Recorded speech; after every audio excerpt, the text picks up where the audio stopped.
వచ్చేస్తుంది boss Asia world cup. అదే boss Asia cup. ఇందులో ఏసియా టీమ్స్ అన్ని పాల్గొనున్నాయి. మరి ఏసియా కప్ 2025 ఎక్కడ జరగనుంది, ఏ ఛానల్లో లైవ్ చూడొచ్చు, ఏ ఓటీటీ ప్లాట్ఫామ్ లో రానుంది, ఏ ఫార్మాట్ లో జరగనుంది, ఎన్ని టీమ్స్ పాల్గొంటున్నాయి, ఎన్ని మ్యాచ్లు జరగనున్నాయి, పాకిస్తాన్ తో టీమిండియా ఎన్ని మ్యాచ్లు ఆడే ఛాన్స్ ఉంది, అలాగే టీమిండియా ఫ్యాన్స్ ని బాధించే న్యూస్ ఏంటి, ఇలా వీటన్నింటికి సంబంధించిన పూర్తి వివరాలని ఈ వీడియోలో తెలుసుకుందాం. ఏసియా కప్ 2025 ఏ ఫార్మాట్ లో జరగనుంది అంటే, గత కొన్ని సంవత్సరాలుగా ఓడిఐ ఇంకా టీ20 ఫార్మాట్ లో జరుగుతున్న ఈ టోర్నమెంట్ ఈసారి టీ20 ఫార్మాట్ లో జరగనుంది. అందుకు గల మెయిన్ రీజన్ 2026 లో టీ20 వరల్డ్ కప్ ఉంది కాబట్టి. అందుకోసం ఏసియా టీమ్స్ అన్ని ఈ టోర్నమెంట్ నుండే అన్ని విధాల సిద్ధం అవ్వనున్నాయి.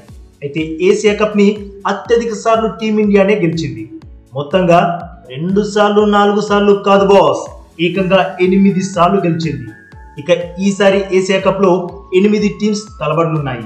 మరి ఆ టీమ్స్ ఏవి అంటే, team India, Pakistan, Sri Lanka, Bangladesh, Afghanistan, Oman, UAE ఇంకా హాంకాంగ్. ఈ 8 టీమ్స్ ని గ్రూప్ ఏ, గ్రూప్ బిలుగా విడదీస్తారు, 4 టీంల చొప్పున. అయితే ఇండియా ఇంకా పాకిస్తాన్ ఖచ్చితంగా ఒకే గ్రూప్ లో ఉంటాయి. అలా ఎందుకు అంటే, ఇండియా వర్సెస్ పాక్ మ్యాచ్ అంటే ఉండే క్రేజ్ అంతా ఇంత కాదు కదా. మరి దీన్ని పూర్తిగా ఉపయోగించుకుంటారుగా బ్రాడ్కాస్టర్స్. పైగా ఇలాంటి మ్యాచ్లు స్టార్టింగ్ లోనే ఉంటే టోర్నమెంట్ కి కావాల్సినంత హైప్ క్రియేట్ అవుతుంది. సో ఇలాంటి వాటిని అస్సలు వదులుకోరుగా. ఇలా చేస్తే ఇండియా పాకిస్తాన్ టీంలు 3 సార్లు తలబడే అవకాశం కూడా ఉంటుంది. మరి ఇండియా వర్సెస్ పాక్ మ్యాచ్లు 3 జరుగుతాయంటే అంతకన్నా ఆనందించే విషయం వేరొకటి ఉంటుందా చెప్పండి. ఇక 2 గ్రూపుల నుండి 2 టాప్ టీమ్స్ సెమీఫైనల్స్ కి వస్తాయి. అందులో నుండి 2 టీమ్స్ ఫైనల్ చేరుతాయి. మరి ఏసియా కప్ ఎక్కడ జరుగుతుంది అంటే, యుఏఈలో గానీ శ్రీలంకలో గానీ జరగచ్చు. ఈ విషయంలో ఇంకా కన్ఫర్మేషన్ రాలేదు. అంతా బాగానే ఉంది కానీ అసలు ఏషియా కప్ ఎప్పుడు మొదలవుతుంది అంటారా? ఇప్పుడైతే ఛాంపియన్స్ ట్రోఫీ జరుగుతుంది. దీని తర్వాత మార్చ్ నుండి ఐపీఎల్ మొదలవుతుంది. ఈ మెగా టోర్నమెంట్ తర్వాత టీమిండియా జూన్ లో ఇంగ్లాండ్ తో 5 టీ20 సిరీస్ ఆడనుంది. దీని తర్వాత సెప్టెంబర్ 2వ వారంలో ఏషియా కప్ మొదలవుతుంది.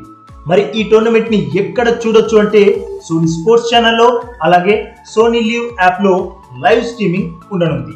అయితే ఇక్కడ టీమిండియా ఫ్యాన్స్ కి బాధ కలిగించే విషయం ఏంటి అంటే, ఏషియా కప్ టీ20 ఫార్మాట్ లో జరగనుంది కాబట్టి ఈ టోర్నమెంట్ లో మనం హిట్ మ్యాన్ రోహిత్ శర్మని, కింగ్ కోహ్లీని చూడలేం. సూర్యకుమార్ యాదవ్ కెప్టెన్సీలోని యంగ్ టీమిండియా బరిలోకి దిగబోతుంది. ఇది బాస్ ఏసియా కప్ కి సంబంధించిన ఫుల్ డీటెయిల్స్. మరి ఈ లేటెస్ట్ అప్డేట్ నచ్చితే తప్పకుండా ఒక్క లైక్ కొట్టండి. ఇక ఈ వీడియో చూసినందుకైతే మీ అందరికీ దిల్ సే థ్యాంక్ యూ బాస్.